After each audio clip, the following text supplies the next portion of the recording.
سلام رفقا. تا حالا براتون پیش اومده آخر ماه که میشه با خودت بگی این همه کار کردم، این همه پول گرفتم، پس چرا هیچی برام نموند؟ در عوض میبینی یه نفر دیگه با همون درآمد یا حتی کمتر داره پسنداز میکنه، سرمایه گذاری میکنه و روز به روز وضعش بهتر میشه. جواب این معما توی یه کتاب قدیمیه به اسم ثروتمندترین مرد بابل. یه کتاب که نزدیک 100 سال دست به دست میچرخه و رازهای پولدار شدن و با قصه های بابل باستان تعریف میکنه. بابل یه شهر خیلی قدیمی حدود 4000 سال پیش وسط بیابونهای بین النهرین بود. بابل شهر خیلی ثروتمندی بود با دیوارهای بلند و ساختمونهای عجیب غریب. ولی چیزی که باحالش میکنه اینه که مردمش بلد بودن با پول چطوری رفتار کنن. اونا فهمیده بودن پول مثل یه رودخونه است، یا میریزه و از دستت میره یا اینکه بلد میشی هدایتش کنی به سمت خودت. امروز میخوام 7 قانون طلایی پول و از دل همین کتاب برات تعریف کنم، ولی نه خشک و خالی، با قصه های شیرین از بابل باستان، جایی که مردم یاد گرفتن چطوری با قوانین ساده ثروتمند بشن.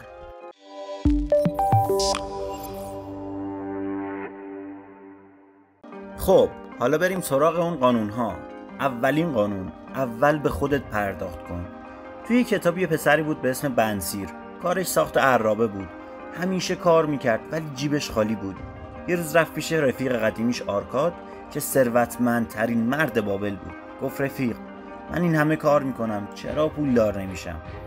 آرکاد خندید و گفت خیلی ساده است. اول به خودت پرداخت کن. یعنی هر درآمدی داری قبل از هر خرجی 10% برای خودت بذار کنار.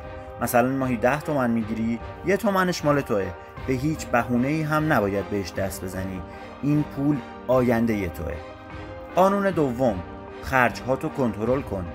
یکی دیگه از دوستای بنسیر همیشه میگفت همه خرجای من ضروریه. آرکاد گفت نه اینطور نیست. خواسته ها بی پایانن، درآمد هم محدوده. اون مرد یه ماه خرجاشو نوشت و فهمید نصف خریداش فقط خواسته هاشن، نه نیازهای واقعیش. تو هم همینو تست کن، خرجاتو بنویس، میبینی کلی پول داری خرج چیزای بیخود و الکی میکنی. راستی اگه تا اینجا ویدیو برات مفید بوده یه لایک بزن. این کار نه تنها حال ما رو خوب میکنه، بلکه باعث میشه یوتیوب این ویدیو رو به آدمای بیشتری نشون بده و از ما حمایت بشه تا محتوای بیشتر و جذابتری براتون بسازیم. خب بریم سراغ قانون سوم. پولت باید برات کار کنه. بنسیر یه بار پولشو داد به یه تاجر جو تا ببره بفروشه و براش سود بیاره، ولی خب کاروانو زدن و همه پولش از دست رفت. آرکاد بهش گفت پولت مثل برده است، اگه درست ازش استفاده کنی برات کار میکنه و بچه دار میشه. یعنی پس اندازتو بذار جایی که برات سود میاره. امروز میتونه آموزش مهارت جدید و پولساز، صندوق سرمایه گذاری یا حتی یه کار کوچیک باشه. پول بیکار میمیره و پول فعال رشد میکنه. قانون چهارم، از ریسکای الکی دوری کن. توی کتاب یه مرد همه داراییشو داد به یه تاجر تازه کار که بره از سرزمینای دور جواهر بیاره و باعث شد همه پولش دود بشه و بره هوا. آرکاد گفت اگه میخوای سرمایت رشد کنه بده دست کسی که کارشو بلده. پس حواست باشه دنبال سودای یه شبه و غیر منطقی نرو. قانون پنجم، خونه‌تو بخر. تو بابل کسی که خونه نداشت همیشه نگران و بی‌پناه بود. آرکاد میگفت وقتی خونه‌ای برای خانوادت داری آرامش پیدا میکنی. امروز هم خرید خونه یه سرمایه گذاریه، حتی اگه قسطی باشه. بازم با توجه به تورم یک سرمایه خوب برای تو محسوب میشه.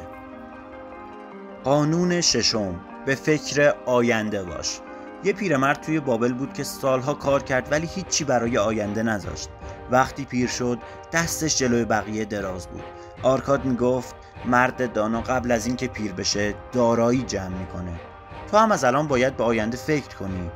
بیمه، سرمایه گذاری بلند مدت یا دارایی هایی که بعداً به دردت بخوره.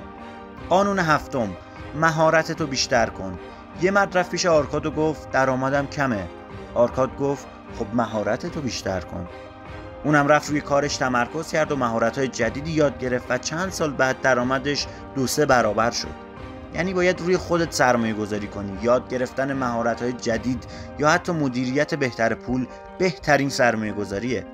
خب رفقا، این بود 7 قانون طلایی پول. اول به خودت پرداخت کن، خرجاتو کنترل کن، پولتو بذار برات کار کنه، از ریسک بیهوده دوری کن، خونتو بخر، آینده‌تو تضمین کن و مهارتتو بیشتر کن. این قانونا سادن ولی جاودانه، چون همونطور که آرکاد میگفت پول برده وفاداره، یا تو صاحبش میشی یا اون صاحب تو. پس از امروز حتی با درآمد کم شروع کن، چون ثروت مثل درخته، هر چی زودتر بکاری زودتر میوه میده. ببین رفیق، خیلی ها این ویدیو رو میبینن و میگن آره جالب بود، بعد میرن سراغ کارهای روزمره شون. ولی فرق آدمای موفق با بقیه اینه که همون لحظه یه تصمیم کوچیک میگیرن و عمل میکنن. تو هم میتونی همین الان یه قدم برداری.